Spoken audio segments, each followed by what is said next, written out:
Good morning and welcome to all my dear students. Guys, I hope you are doing great at your home.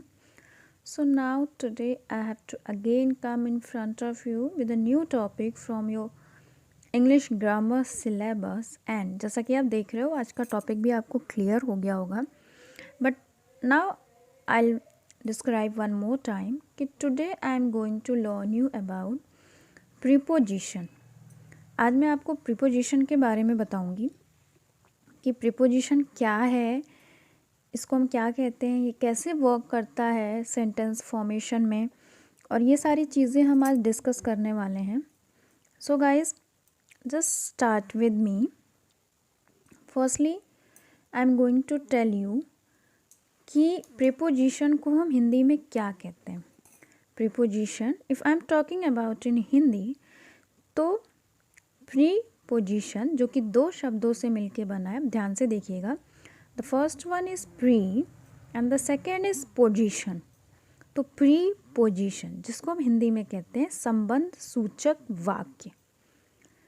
संबंध सूचक वाक्य. I repeat one more time. और कौन कौन से prepositions होते हैं, उसमें कौन कौन से वर्ड्स होते हैं, इसको अगर आप ध्यान से देखेंगे तो मैंने सर्किल के वे में सारी चीज़ें ऑलरेडी यहाँ पे लिखी हुई हैं. So the first is upon, at, between, of, to, into, in, on and at. ये सारी चीज़ें आज मैंने लिखी हुई हैं और इनमें से मैं जो आज आपको बताऊंगी वो होगा इन और ऑन. ये दो चीज़ें मैं आपको आज बताऊंगी. तो इन दो वर्ड्स को समझने से पहले कि इन और ऑन का यूज़ हम कहाँ करते हैं, कैसे करते हैं, हम पहले प्रीपोजिशन की मीनिंग को अच्छे से समझ लेंगे ताकि हमारे लिए चीज़ें थोड़ी सी ईजी हो जाएं. So let's start the meaning of preposition, या you can say the definition of preposition in English. So the definition is, a preposition is a word that indicates the relation and position of a noun or pronoun. बहुत ही simple definition है और जैसा कि हमने एक बार में read किया तो भी काफ़ी कुछ आपकी समझ में आ गया होगा.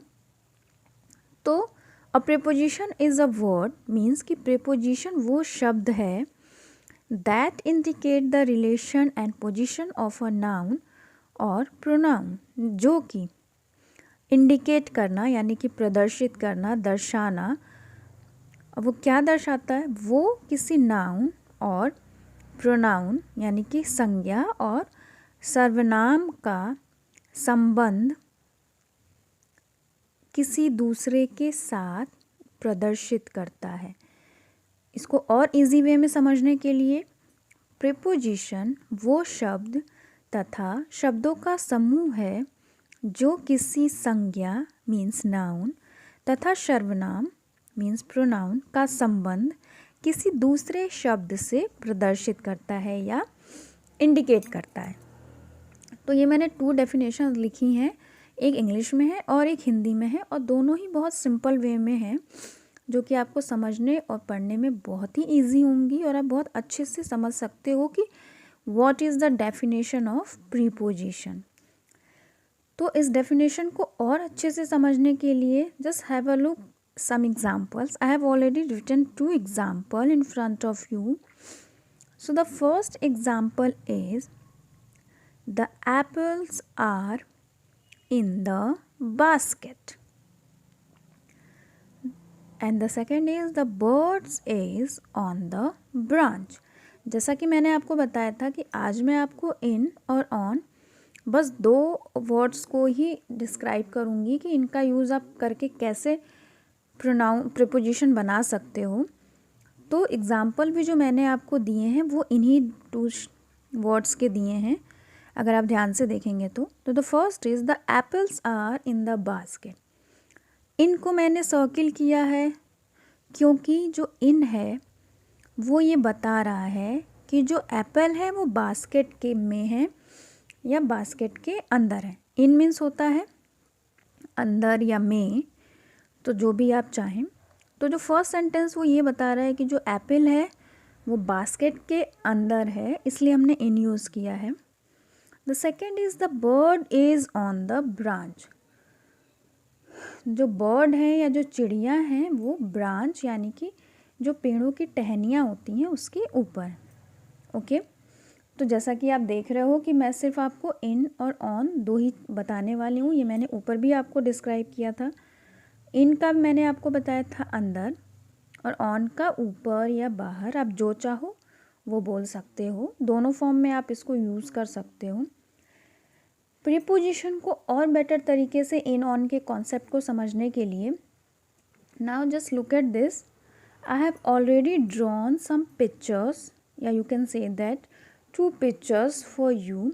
फर्स्ट पिक्चर इज़, जैसा कि आप देख रहे हो, ये एक डक की है जो कि पानी के अंदर है, या कह सकते हो पॉन्ड में तैर रही है। एंड द दूसरी पिक्चर है विच इज़ टेबल और बास्केट की है। दो पिक्चर्स हैं, first one is here and second one is here. अब इन दो पिक्चर्स के थ्रू हम इन और ऑन का कॉन्सेप्ट भी और बेटर तरीके से समझ सकते हैं hopefully. So let's start with मी। जैसा कि मैंने आपको बताया था कि इनको आप अंदर भी यूज़ कर सकते हो और में भी यूज़ कर सकते हो।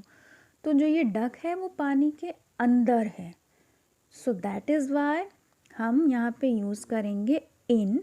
और जो हमारा सेंटेंस फॉर्मेशन होगा which is in the water, या the duck is in the water. Similarly जो सेकेंड हमारा है which is table and basket. और जैसा कि पिक्चर में दिख रहा है कि जो ये बास्केट है वो टेबल के ऊपर है।